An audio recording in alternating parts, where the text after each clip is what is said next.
Jupiter started small and mighty, just about 15 people when the Jupe token launched, with 20% of the allocation to them. That team helped build Swap and Perps and a bunch of other things, and they've done a ton of things to demonstrate their alignment in the long term. Talking about burning 600 million Jupe that was rightfully allocated to them, talking about locking the first cliff for multiple years. But the goals continue to grow. And as the goals grow, the team's got to grow as well. So if we have these world-defining goals, we need world-class talent. Those have come over the past year. About 65 people, as Meow said, have come through normal recruitment, like me, acquisitions like Solana FM and CoinHall, through things like the ecosystem of founders as well. These are not people who are working on things over on the sidelines. These are people who are working at the core of where value is being generated in the Jupiverse. And they were brought on largely by the team treasury for all the acquisitions and so forth. But the key idea here is we want to make sure that they have some long-term alignment as well. That means giving them Jupe, which is a strategic resource. That Jupe can come from one of two places, either the strategic reserve or the community reserve. In this vote, what we're going to try to say is, where does that Jupe come from? In option one, the default option, it'll come from the strategic reserve. 280 million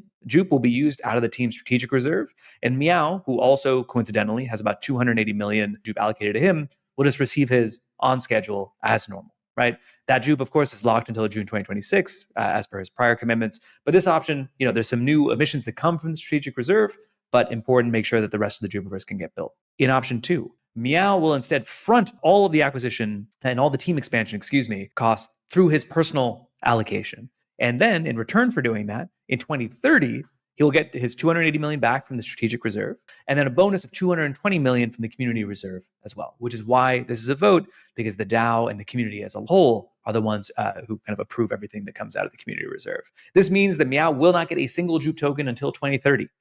Which is max cat alignment. It allows him to have laser focus, long-term value, not just kind of short-term price movements, which is what hopefully every holder wants and every community member wants.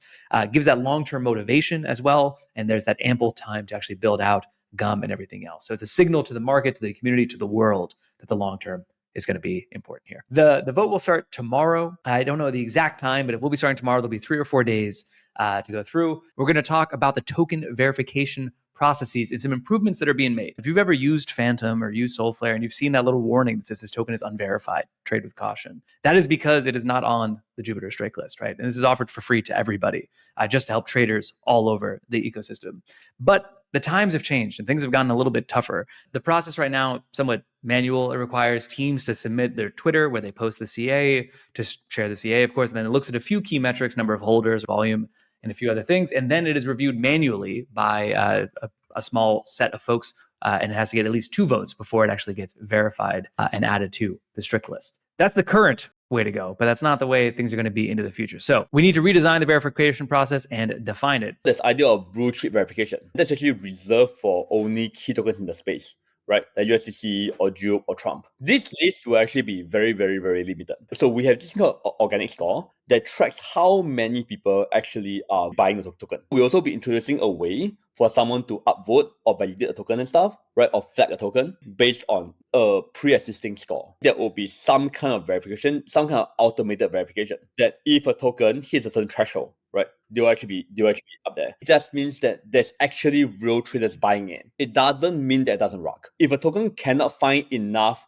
reputable people to back it publicly and stuff, then you should probably not. So we have this blue chip verification for some of the top projects, very limited in scope. We then have the community verification, which uses that organic data and people all around the space to determine legitimacy. This is kind of like a de facto crypto Twitter reputation system, which I think is very cool. And then finally, the social verification, where a team will reach out in advance of the token launch and be like, hey, we're going to be launching this token. And then they tweet about it and they're able to claim it there and it gets verified as well. So the social verification, again, is really just to say that, yes, this has been verified by a public Twitter. And that's really more narrow and specific than some of the current system, which is kind of all of it put together. Let's talk about changing the game a little bit. Maybe you have noticed token launches on Solana and token launches in crypto in general, not great as of late.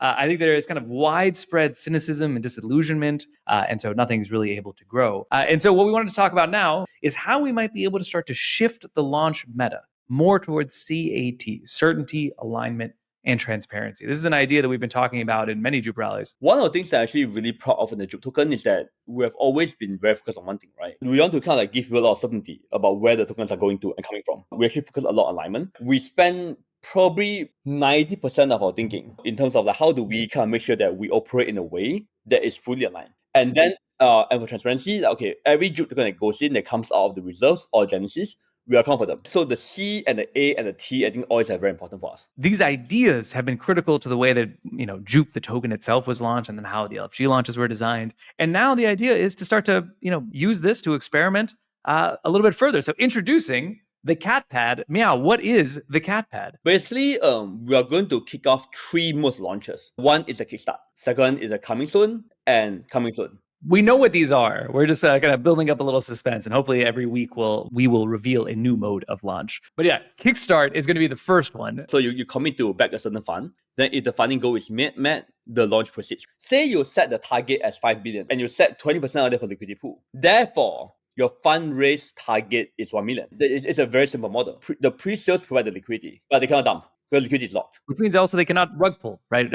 Traditional rug pulling is someone who just takes all the liquidity out of the pool and the price tanks. Cannot happen. So anything launched through the CatPad, very difficult for that to happen, at least with the pre-sale amount. And then for the rest of the tokens, right, it goes to a certain wallet. So people can actually, and then obviously the people have to account for how it's being used. After the liquidity pool is formed and open, there'll be swap fees for the initial price discovery. And that swap fees can be used to finance the immediate like operational needs and whatever not. Things like that. This is really for people, right, who have an interest in creating a real community. CatPad, a new way to launch tokens, to redefine the token launch meta, building on all of our experiences and our learnings over the past year from launching Jupe the token to launching many other through the LFG Launchpad. But we know people want certainty, alignment, and transparency. And that's what we're trying to experiment and help them build. So the permissionless launch platform, the CatPad, will have multiple modes of launching tokens. The first one is Kickstart. There's gonna be more coming soon, probably one every week for the next month or so. Kickstart is effectively like a crowdfunding campaign or a pre-sale kind of campaign